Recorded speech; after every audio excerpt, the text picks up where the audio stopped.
nous faisons une liste des peuples les plus cruels de l'histoire, les habitants de la ville de Ninive ne peuvent pas être exclus. Même la Bible elle-même est témoin des atrocités commises par les Ninivites. L'une des histoires bibliques les plus populaires, bien sûr, est l'histoire du prophète Jonas dans sa tentative d'échapper à l'ordre de Dieu qu'il a fait prêcher précisément aux Ninivites. La question qui se pose est donc, pourquoi? Pourquoi Dieu voulait-il détruire Nineveh? Pourquoi Jonas voulait-il aller n'importe où aussi longtemps que possible dans les Ninivites? Oui, je sais que beaucoup de gens parlent de Jonas en tant que prophète désobéissant et lâche, mais cela ne signifie pas que nous aurions fait mieux. En fait, si vous étiez israélite et que vous aviez vécu vers le 8e siècle avant le Christ, les Ninivites ne seraient probablement pas vos meilleurs amis et vous réfléchirez à 2 fois avant de vouloir le bien de la ville de Ninive. Donc, dans cette vidéo, vous comprendrez qui étaient les Ninivites, car ils sont devenus connus pour leur cruauté, et finalement, ce qui est arrivé au peuple et à la ville de Ninive. Comme son nom le fait clairement, les Ninivites étaient les habitants de la ville de Ninive, une ville assyrienne qui était près de la rivière Tigre. Comme la ville de Ninive avait une très longue histoire ancienne, ses habitants ont connu différentes conditions de vie. Mais à son apogée, il est certain que les Ninivites vivaient dans une grande et importante ville d'Antiquité. Même avec le règne du roi Sennachérib, Ninive a été nommée capitale de la Syrie. Et l'Empire assyrien était l'un des plus grands empires de l'Antiquité, et était un véritable pouvoir militaire et administratif qui s'étendait à travers un vaste territoire qui comprenait des régions qui correspondent aujourd'hui à des parties de l'Irak, de la Syrie et de la Turquie. En position de capitale de l'Empire assyrien, la ville de Ninive était également un important centre culturel, artistique et religieux. Le propre livre du prophète Jonas met également en évidence la grandeur de cet endroit et enregistrait à quel point les Ninivites étaient nombreux. Dans l'introduction de ce livre, dans le chapitre 1 et le verset 2, la ville de Nineveh est désignée comme une grande ville. Par conséquent, principalement du 8e siècle avant J.C., les Ninivites étaient des citoyens d'une véritable métropole de leur temps. Ils vivaient dans un centre religieux et administratif qui avait un commerce fort. Et à cause des dirigeants légendaires qui sont passés, les Ninivites ont été habitués à voir de grands palais et bâtiments dans leur ville. Et dans les livres de Jonas, dans un Ésophone, la Bible apporte des informations intéressantes sur la vie des Ninivites. Le site archéologique de la région de l'ancien Ninive et des écrits anciens fournissent également des détails importants sur la façon dont les personnes qui habitaient cette terre vivaient. Premièrement, les Ninivites étaient des idolâtres très. Il semble que la vie dans la ville de Ninive était étroitement liée à la star de Khutwa, la déesse de la fertilité et de la guerre. Mais au-delà de cette divinité, les Ninivites aussi, ils adoraient d'autres dieux comme Nabu et Nisroch.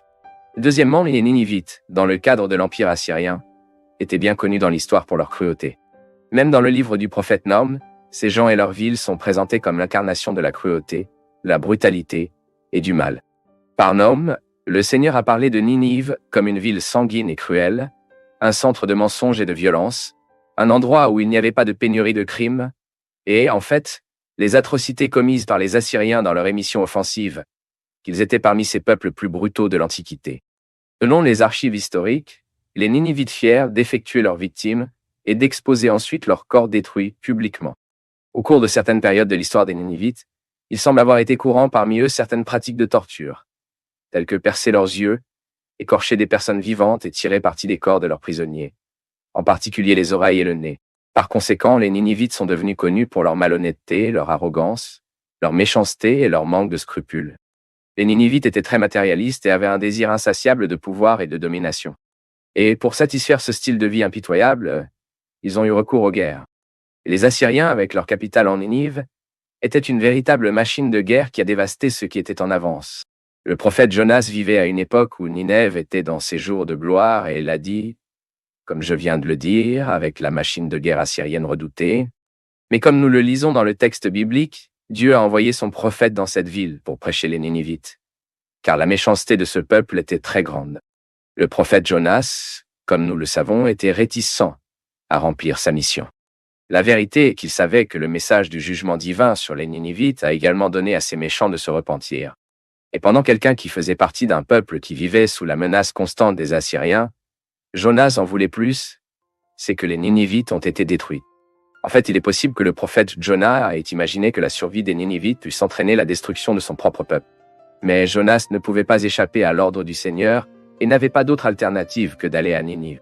Et quand finalement Jonas est venu dans la ville de Ninive, il a proclamé le message que Dieu lui commandait.